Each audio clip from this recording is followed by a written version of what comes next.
एहसान खान साहब, मैं आपसे शुरुआत करता हूँ। एक मामला जो विचाराधीन है, ज्ञानवापी मंदिर या मस्जिद, यही तो फैसला करने के लिए अदालत के पास गए ना।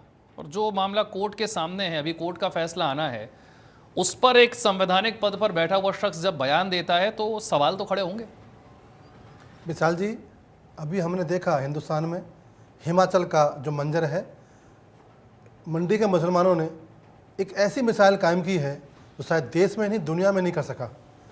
जो विवाद था मस्जिद का, उन्होंने स्वयं जाकर बोला कि ये जो हमारे ऊपर वाले जो हिस्सा है वो हो सकता है अवैध हो, या तो कमिश्नर साहब आप तोड़ दें या हम तोड़ देंगे। ये उन्होंने इस्लाम का चेहरा दिखाया है, मुसलमान का चेहरा दिखाया है कि मुसलमान ऐसा भी हो सकता है। जहाँ पे विवाद है वो मुसलमान हो ही नहीं सकता, जहाँ पे विवाद है वहाँ इस्लाम हो ही नहीं सकता।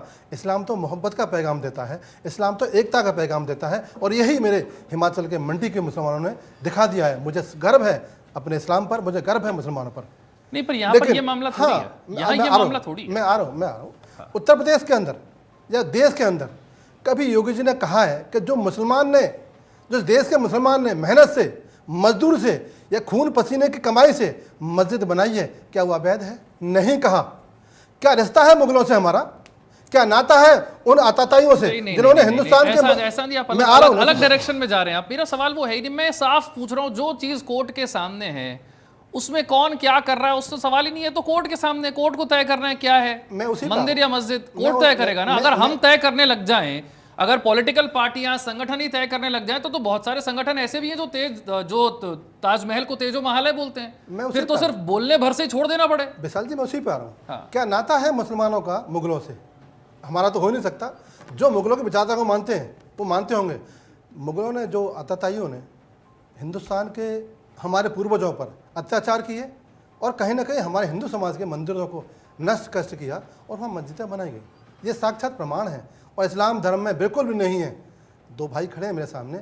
इस्लाम ना ये कहता है कि मंदिर तोड़कर मस्जिद बनाई जाए, गिरजा तोड़कर मस्जिद बनाई जाए, या फिर गुरुद्वारा तोड़कर मस्जिद बनाई जाए। इस्लाम नहीं कहता इसके लिए। फिर विवाद क्यों?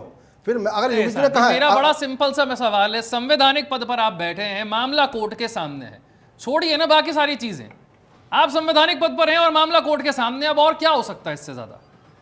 संवैधानिक पद पर बैठे हुए व्यक्ति से तो उम्मीद की जाएगी ना कि जो मामला सब जुडिस है उस पर इस तरह के बयानबाजी ना हो। अगर आप फैसला सुनाई दे रहे हैं मुख्यमंत्री के तौर पर, आपने फैसला तो सुना दिया एक तरीके से। मैंने कहा है ना कि उत्तर प्रदेश के अंदर हजारों मस्जिद हैं। हाँ। क्या कहा योगी जी ने कभी कि ये मस्जिद अवैध है, तोड़ दो, हम मंदिर बनाएंगे? कभी नहीं कहा।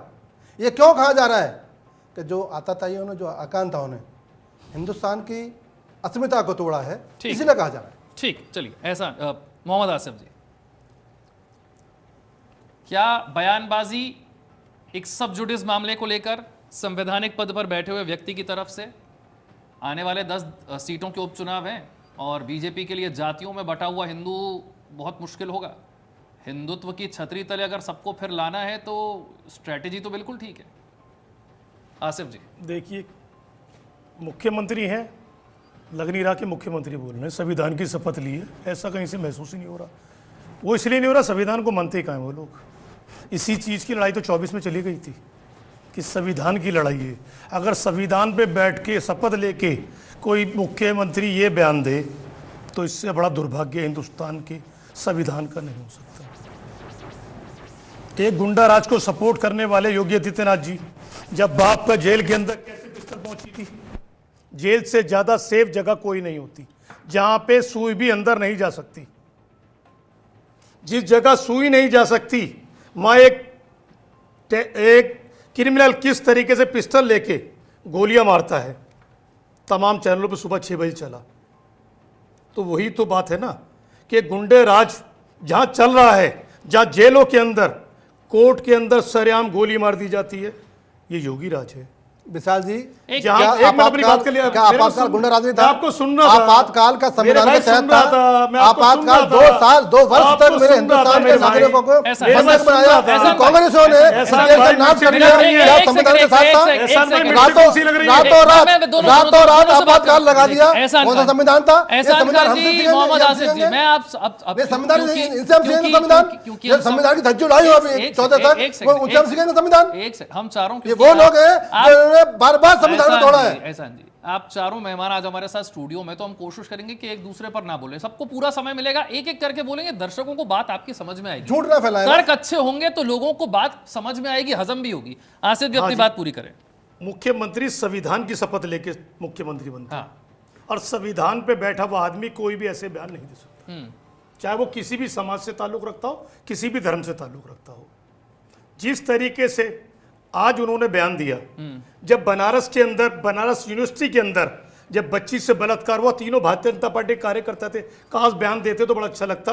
इन्हें बख्शा नहीं जाएगा संविधान के तहत।